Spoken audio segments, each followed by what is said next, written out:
जैसा कि हमने पिछली वीडियो में डिस्कस किया था कि हम इंटरव्यू डायरीज़ के नाम से एक वीडियो सीरीज़ लॉन्च करने वाले हैं। आज उस इंटरव्यू डायरीज़ के पहले वीडियो डिटेल्ड एप्लीकेशन फॉर्म यानी कि डेफ में आपका स्वागत है। आरपीएससी ने हाल ही में डेफ भरे जाने के लिए लिंक दे दिया है। वो लिंक आपकी SSOID के माय रिक्रूटमेंट ऑप्शन में अवेलेबल है। आप वहां जाकर अपना डिटेल्ड एप्लीकेशन फॉर्म भर सकते हैं। उस डिटेल्ड एप्लीकेशन फॉर्म के अंदर आपको काफ़ी सारी सूचनाएं भरनी होगी। आपके एकेडमिक क्वालिफिकेशन से रिलेटेड चीज़ें भी उसमें भरनी हो सकती हैं।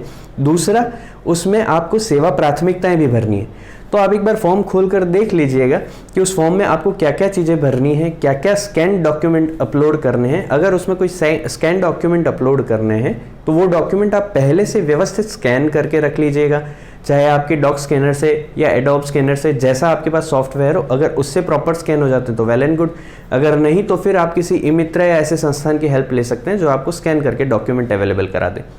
वो डॉक्यूमेंट रेडी होने की वजह से आप जब फॉर्म भरेंगे तो बहुत स्मूथली आप उस फॉर्म को भर पाएंगे, आपको कोई इशू फेस नहीं करने पड़ेंगे। दूसरा, इस बार जो डेफ भरने के लिए निर्देश जारी हुए हैं उनको भी आप ढंग से अच्छे से पढ़ लें, क्योंकि उन निर्देशों को पढ़ने के बाद अगर आप अप्लाई करते हैं सारी चीज़ें तो वो बहुत परफेक्शन के साथ आप कर पाएंगे। ऐसा इसलिए ज़रूरी है क्योंकि एक बार आप फॉर्म भर देंगे और उसको फाइनल सबमिट कर देंगे तो उसके बाद किसी भी प्रकार का परिवर्तन उसमें आप नहीं कर पाएंगे। दूसरा, आरपीएससी ऐसा मानेगी कि आपके द्वारा भरी गई सारी सूचनाएं आपने अपनी स्वेच्छा से भरी हैं और उनको उसी रूप में लिया जाएगा। ऐसा होने से आप बाद में अपरिवर्तनीय स्थिति में आएंगे और सर्विस एलोकेशन के समय आपको दुविधा का सामना करना पड़ सकता है।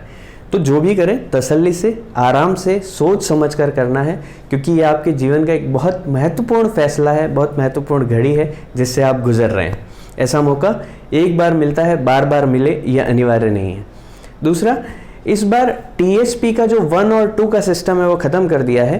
टीएसपी और नॉन टीएसपी दोनों के पदों को सर्विस प्रेफरेंस में अलग अलग दिखाया गया है। इससे ये होगा कि आप अगर टीएसपी एरिया से हैं तो आप टीएसपी की वरीयता पहले भर सकते हैं और नॉन टीएसपी को सेकंड प्रेफरेंस दे सकते हैं। उससे आपके चयन में कहीं ना कहीं आसानी रहेगी। सर्विस एलोकेशन आपको बहुत इजीली जो आपको चाहिए, आपके पसंद की सेवा है, वो मिलने की संभावनाएं बढ़ेंगी। इसलिए सर्विस प्रेफरेंस भी उतना ही महत्वपूर्ण है। तीसरी बात, जो एनजीई के एम्प्लॉय हैं यानी कि नॉन गजेटेड एम्प्लॉय हैं और उनकी सेवा उस श्रेणी में आती है जिन्हें आरएएस के फाइनल सिलेक्शन में कंसिडर किया जाता है, तो उनकी सेवाओं पर वहां पर स्टार मार्क किया हुआ है, जिससे ये स्पष्ट पता चलता है कि इन सेवाओं में एनजीई की सीट्स अवेलेबल हैं। तो आप प्रयास करें कि प्राथमिकता में उन सीट्स को भरें, उन सर्विसेज को भरें जहां एनजीई कोटा की सीट्स अवेलेबल हैं, तो आपको वो सर्विसेज मिलने की संभावनाएं बढ़ जाएंगी। जिन एस्पिरेंट्स ने कोई सेवा प्राथमिकता नहीं भरी है अगर सेवा प्राथमिकता नहीं भरी तो उस स्थिति में आरपीएससी ऐसा मानेगा कि उन सेवाओं को लेने के आप इच्छुक नहीं हैं और उन सेवाओं के लिए आपको कंसीडर नहीं किया जाएगा। तो आपको ये ध्यान रखना है कि ऐसी कोई सेवा जो आप भरना चाहते हैं, ऐसा न हो कि वो आपसे भरनी छूट जाए, अन्यथा आप उस सर्विस के लिए एलिजिबल नहीं माने जाएंगे। जब आप फॉर्म को भरने की प्रक्रिया में हो तब आप हर पेज को भरने के बाद सेव एंड नेक्स्ट पे क्लिक करते जाएं और आगे बढ़ते जाएं। जब आप पूरा फॉर्म भर चुके होंगे तो आप ये इंश्योर कर लें कि आपने जो जो भी डिटेल्स भरी हैं वो सारी ठीक तरीके से भरी हैं, क्योंकि जब तक आप फाइनल सबमिट नहीं कर देते हैं आपके पास ये ऑप्शन रहता है कि आप एडिट कर सकें और जो भी इंफॉर्मेशन आपने भरी है उसको चेंज कर सकें।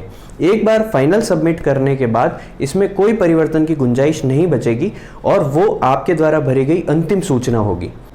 फाइनल सबमिट हो जाने के बाद आप 3 प्रतियों में इस फॉर्म को निकाल कर अपने पास रख लेवें, क्योंकि बाद में 2 प्रतियां आपको आरपीएससी में जमा करानी होंगी। जो उत्कृष्ट खिलाड़ी हैं, जो एक्स सर्विसमैन हैं और विभागीय कर्मचारी हैं, उन्हें 13 अक्टूबर से पहले ये डिटेल्ड एप्लीकेशन फॉर्म 2 प्रतियों में आरपीएससी में जाकर जमा कराना है। इसके अलावा जो शेष श्रेणियां हैं उनके एस्पिरेंट्स साक्षात्कार के दिन ये फॉर्म 2 प्रतियों में अपने साथ ले जाएंगे, वहां उनको चेक किया जाएगा। आपको बिल्कुल परेशान होने की आवश्यकता नहीं है, तनाव में आने की आवश्यकता नहीं है। बहुत अच्छे से फॉर्म को देखें, समझें, तसल्ली से सारी इन्फॉर्मेशन को कलेक्ट करें, फिर एक दिन बैठकर आराम से सारा फॉर्म भरें, सर्विस की प्रेफरेंसेस भरें और इस फॉर्म को फाइनल सबमिट करें। इसी के साथ डिटेल्ड एप्लीकेशन फॉर्म पर यह वीडियो समाप्त होता है। हम मिलेंगे नेक्स्ट वीडियो में जिसमें हम सर्विस प्रेफरेंसेस को डिस्कस करेंगे। कौन सी सर्विस की प्रैक्टिकल अप्रोचेस क्या हैं, कैसे वो फील्ड में काम करती है, तो आप अपने अनुसार ये तय कर पाएंगे कि आपको कौन सी सर्विस आपके लिए प्रेफरेबल है, आपको ऊपर भरनी है। All the best.